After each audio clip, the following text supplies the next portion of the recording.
wabarakatuh. Kami mahasiswa dari Sekolah Tinggi Ilmu Ekonomi Mahasiswa Banjarnegara, Fakultas Ekonomi Prodi Akuntansi kelompok 9 semester 1. Video ini dibuat untuk menyelesaikan salah satu tugas dalam mata kuliah Bahasa Indonesia dengan dosen pengampu Ibu Ratna Suryani, SPSI, MSIMM. Kami dari kelompok 9 terdiri dari 6 anggota kelompok yang masing-masing bekerja sama dalam memenuhi tugas dengan materi syarat kalimat efektif. Sebelum kami masuk ke pembahasan lebih lanjut, izinkanlah kami memperkenalkan diri terlebih dahulu. Yang pertama, saya sendiri Aditya Wijayadi dengan NIM 2202060. Selanjutnya ada Aufa Hamdani dengan NIM 2202035. Lalu berikutnya ada Diantri Atmawati dengan NIM 2202052. Lalu selanjutnya ada Nana Yulia Ardani dengan NIM 2202002. Selanjutnya ada Restu Rizky Utari dengan NIM 2202039. Dan yang terakhir ada Rika Oktaviani dengan NIM 2202050. Baiklah, kami dari kelompok 9 akan mempresentasikan materi dengan judul syarat kalimat efektif.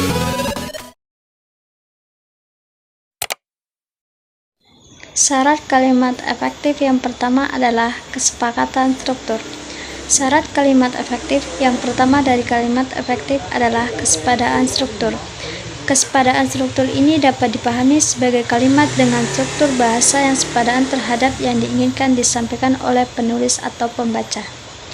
Hal ini berarti kalimat harus memiliki subjek dan predikat yang jelas. Tidak hanya itu, suatu kalimat dapat dikatakan efektif apabila dapat menggunakan kata hubung secara tepat. Berikut ini adalah beberapa syarat kalimat efektif yang harus dipenuhi agar kalimat bisa disebut efektif dan memiliki kesepakatan struktur. Di antaranya yaitu: 1. Memiliki subjek dan predikat yang jelas. 2. Tidak terdapat subjek ganda. 3. Tidak menggunakan kata hubung. 4. Tidak menggunakan kata yang. Kedua, keparalelan bentuk. Syarat kalimat efektif yang kedua yaitu keparalelan bentuk. Suatu kalimat bisa dikatakan efektif apabila memiliki bentuk yang paralel atau sejajar. Hal ini berarti apabila suatu kalimat memiliki bentuk pertama yaitu kata benda, maka kalimat selanjutnya juga harus memiliki bentuk kata benda. Cara ini pun bisa berlaku untuk kalimat yang bentuk pertamanya menggunakan kata kerja.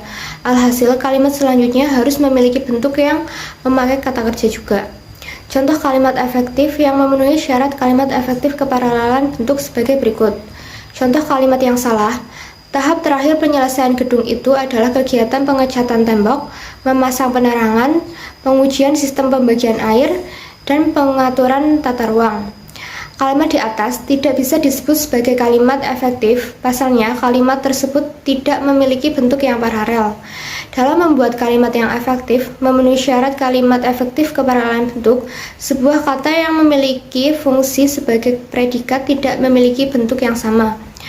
Oleh karena itu, supaya kalimat bisa menjadi efektif, maka predikat dapat dilakukan pengubahan sehingga menjadi kata benda yang sama. Contoh kalimat yang benar. Tahap terakhir penyelesaian gedung itu adalah kegiatan pengecatan tembok, pemasangan penerangan, pengujian sistem pembagian air, dan pengaturan tata ruang. Syarat kalimat efektif yang ketiga adalah kehematan kata. Suatu kalimat bisa dikatakan sebagai kata yang hemat apabila dalam penyusunannya tidak terlalu banyak menggunakan kata, frasa, atau bentuk lain yang tidak perlu. Beberapa hal yang harus kalian ketahui ketika kalian harus menyusun kalimat yang hemat kata antara lain: pertama, menghindari pengulangan objek. Yang kedua, menghindari kesinoniman dalam suatu kalimat. Yang ketiga, memperhatikan kata jamak. Dan yang keempat, menghindari pemakaian superordinat pada hiponimi kata. Kalimat efektif yang keempat adalah kecermatan penalaran. Kecermatan penalaran memiliki fungsi yang penting karena dapat mencegah adanya makna ganda ketika membaca kalimat. Oleh karena itu, supaya suatu kalimat dapat memiliki kecermatan penalaran, kamu perlu memperhatikan pemilihan kata dalam menyusun kalimat. Contoh kalimat salah, mahasiswa perguruan tinggi yang terkenal itu menerima hadiah. Kalimat di atas bisa menimbulkan tafsir ganda atau pemaknaan ganda oleh pembaca. Hal itu dikarenakan ada kata yang belum jelas terkait mahasiswa yang terkenal atau perguruan tingginya yang terkenal. Ada dua bentuk yang bisa kamu lakukan ketika ingin membuat kalimat tersebut agar menjadi lebih jelas dan efektif. Mahasiswa terkenal itu menerima hadiah. Kamu bisa menggunakan bentuk kalimat ini apabila ingin menyampaikan informasi bahwa mahasiswa itu yang terkenal. Penggunaan kata perguruan tinggi bisa dihilangkan saja dan tidak perlu disebutkan. Hal itu dikarenakan sudah menjadi pengetahuan umum bahwa mahasiswa sudah pasti berkuliah di perguruan tinggi. Mahasiswa perguruan tinggi terkenal itu menerima hadiah. Kamu bisa menggunakan bentuk kalimat ini apabila ingin menyampaikan informasi bahwa perguruan tingginya yang terkenal. Kelogisan bahasa. Syarat kalimat efektif yang kelima adalah harus memiliki kelogisan bahasa. Kelogisan bahasa dalam suatu kalimat bisa dipahami sebagai ide yang terdapat dalam suatu kalimat sehingga dapat diterima dan dipahami oleh akal. Selain itu, kelogisan bahasa juga dapat dilihat dari cara penulisannya yang sesuai atau tidak dengan ejaan yang berlaku. Contoh kalimat yang salah. Waktu dan tempat kami persilahkan.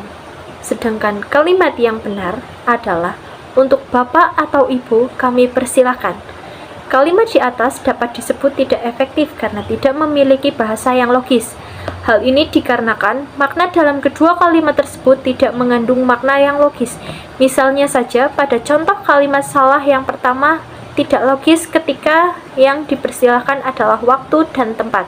Seharusnya penggunaan kata waktu dan tempat dapat diganti dengan subjek berupa orang. Misalnya, untuk Bapak atau Ibu, bahkan bisa juga kepala desa seperti pada contoh kalimat benar yang kedua.